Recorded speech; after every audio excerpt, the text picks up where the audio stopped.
پاکستان کے خطے میں امن کے لیے کوششیں، مشرق وسطی تنازع پر ثالثی کے لیے اسلام آباد میں بڑی بیٹھک۔ پاکستان کی میزبانی میں ترکیہ، مصر اور سعودی عرب کے وزرائے خارجہ کا اجلاس آج ہوگا۔ اجلاس میں شرکت کے لیے مصر اور ترکیہ کے وزرائے خارجہ اسلام آباد پہنچ گئے۔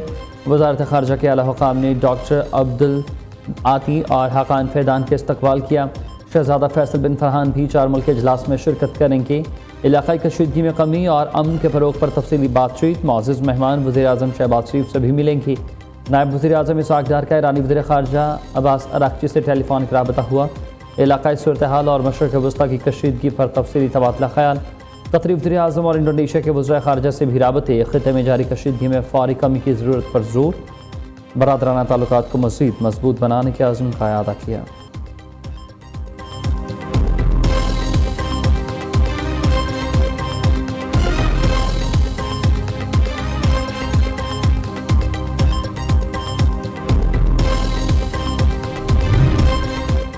ابنائے ہرمز سے پاکستانی پرچم بردار مزید 20 جہازوں کو گزرنے کی اجازت مل گئی۔ پیش رفت خطے میں امن اور استحکام کے فروغ کا پیش خیمہ ہے۔ نائب وزیر اعظم اسحاق ڈار کا ایکس پر پیغام کہا کہ روزانہ 2 جہاز ابنائے ہرمز عبور کریں گے۔ یہ مثبت اعلان امن کی جانب ایک اہم قدم اجتماعی کوششوں کو مضبوط کرے گا۔ وزیر اعظم اور ایرانی صدر کے درمیان ٹیلی فونک رابطہ۔ شہباز شریف اور مسعود پزشکیان کی گفتگو 1 گھنٹے سے زائد وقت تک جاری رہی۔ دونوں رہنماؤں نے خطے میں جاری کشیدگی اور امن کی کوششوں پر تفصیلی تبادلہ خیال کیا۔ وزیر اعظم نے ایران پر اسرائیل کے مسلسل حملوں بالخصوص گزشتہ روز شہری تنصیبات کو نشانہ بنانے کی شدید مذمت کی۔ مشکل حالات میں ایرانی عوام کے ساتھ پاکستان کی مکمل یکجہتی اور حمایت کا اظہار کیا۔ شہباز شریف نے 1900 سے زائد قیمتی جانوں کے ضیاع پر گہرے دکھ کا اظہار، مرحومین کے لیے دعا اور زخمیوں کی جلد صحت یابی کی دعا۔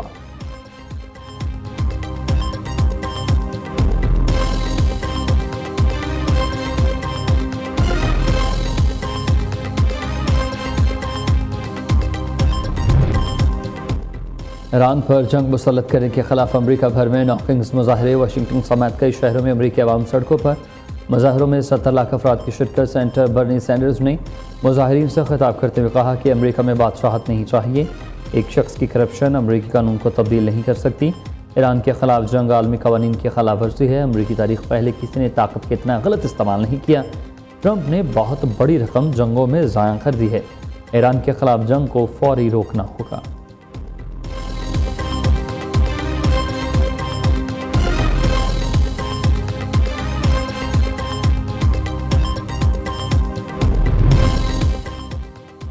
ایران کے مشرق وسطیٰ میں امریکی اڈوں اور اسرائیل پر حملے جاری۔ آپریشن بادر صادق 4 کی نئی لہر میں دشمن کے ٹھکانوں پر میزائل داغ دیے۔ تل ابیب پر کلسٹر بموں کی برسات۔ اسرائیل کے صنعتی علاقے کو نشانہ بنایا۔ ایران نے حیفا میں اسرائیل پر اسپیس انڈسٹری، ریڈار سسٹم اور بن گوریان ایئر بیس پر ایندھن ذخیرہ کرنے والے مقامات کو ڈرون سے نشانہ بنایا۔ ریڈار سسٹم کی تباہی سے اسرائیل کا دفاعی نظام کمزور۔ ایرانی حملوں سے اسرائیل کے علاقے بیت شمیش میں بھی تباہی ہوئی۔ کلسٹر بم حملوں میں 1 اسرائیلی کے ہلاک اور 2 کے زخمی ہونے کی تصدیق۔ ایران کا کویت میں امریکہ کے 6 بحری جہاز تباہ کرنے کا دعویٰ۔ ایران نے صوبہ فارس کے جنوب میں امریکہ F-16 طیارے کو نشانہ بنایا۔ ایرانی میڈیا کے مطابق امریکی جنگی طیارہ سعودی ہوائی اڈے پر اترنے سے پہلے ہی تباہ ہو گیا۔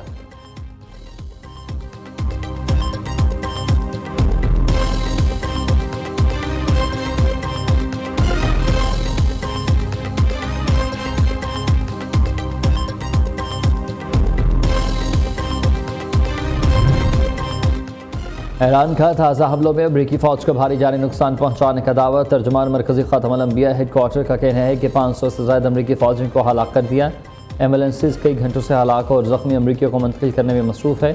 ٹرمپ اور امریکی دہشت گردوں کے کمانڈروں کو اندازہ ہو گیا ہے کہ خطہ امریکی فوجوں کا قبرستان بن جائے گا۔ ادھر امریکی سینٹرل کمانڈ نے ایرانی دعوے کو مسترد کر دیا۔ امریکہ کا مشرق وسطیٰ میں 3را بحری بیڑا تعینات کرنے کا فیصلہ۔ امریکی بحری بیڑا USS جارج H.W. بش روانہ ہوا۔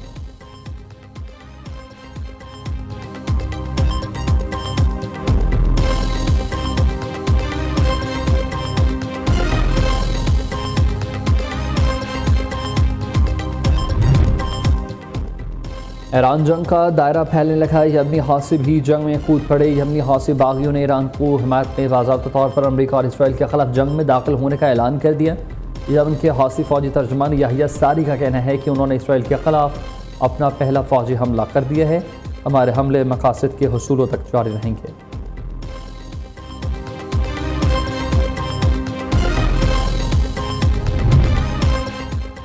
پاکستان اور خطے کے امن کے خلاف بھارت کی سازش بے نقاب، افغانستان کے ساتھ مل کر بھارت کا اسٹریٹجک ڈس انفارمیشن حملہ۔ خفیہ ڈس انفارمیشن نیٹ ورک کے ذریعے ایران کے نام پر پاکستان کے خلاف منظم اور اسٹریٹجک پروپیگنڈا آپریشن لانچ کیا گیا۔ پاکستان پر امریکہ کے لیے تیل ترسیل کا جھوٹا الزام لگا کر نفرت انگیز پروپیگنڈے کو بنیاد فراہم کی گئی۔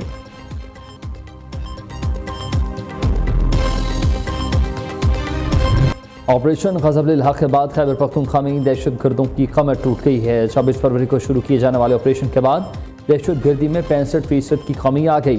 آپریشن سے قبل خیبر پختونخوا میں دہشت گردی کے 240، جبکہ آپریشن کے بعد سے لے کر اب تک 80 واقعات رپورٹ۔ وزیر مملکت برائے داخلہ طلعت چودھری کے مطابق آپریشن میں پاکستان کے خلاف افغان سرزمین استعمال کرنے والے ماسٹر دہشت گرد نشانہ بنائے گئے۔ نیشنل ایکشن پلان کے تمام ادارے دہشت گردی کے خاتمے کے لیے متحرک۔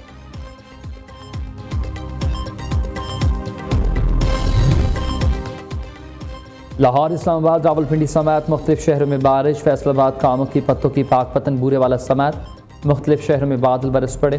نیشنل ڈیزاسٹر مینجمنٹ اتھارٹی نے ملک بھر میں گرج چمک کے ساتھ بارش، تیز ہواؤں اور پہاڑی علاقوں میں برف باری کا الرٹ جاری کر دیا۔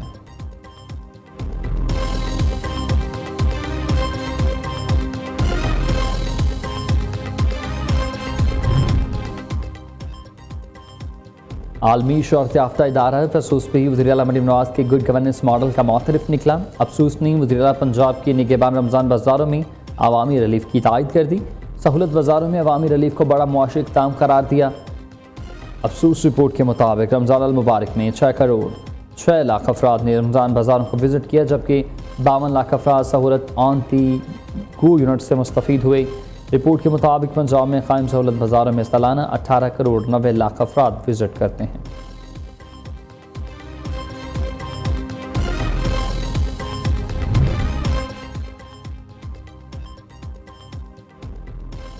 امریکہ اور اسرائیل کے ایران پر حملہ انسانیت، مسلمانوں اور برادر اسلامی ممالک پر حملہ ہے۔ پاکستان کا ایران امریکہ اسرائیل میں جنگ بندی پر ثالثی کا کردار تاریخی۔ 57 اسلامی ممالک مکہ مکرمہ میں بیٹھ کر مسلم امت کے اتحاد کا اعلان کریں۔ پوری قوم جنرل عاصم منیر اور شہباز شریف کے کردار کو سراہتی ہے۔ چیئرمین پاکستان علماء کونسل حافظ طاہر محمود اشرفی کا استحکام پاکستان کانفرنس سے خطاب۔ کراچی میں ساکنان شہر قائد علمی مشاعرہ، ملکی اور غیر ملکی شعراء کی بھرپور شرکت، ادبی محفل کو 4 چاند لگ گئے۔ گورنر سندھ نے ادب و ثقافت کے فروغ میں ایسے پروگرامز کو نہایت اہم قرار دے دیا۔ سید نہال ہاشمی کا کہنا تھا کہ مشاعرہ شعر قائد کی ادبی روایت کا خوبصورت عکاس ثابت ہوا۔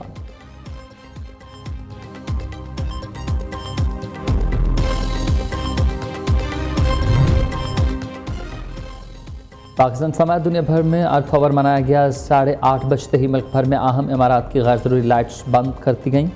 صدر مملکت آصف علی زرداری کہتے ہیں کہ پاکستان موسمیاتی تبدیلی سے شدید متاثرہ ممالک میں شامل ہے۔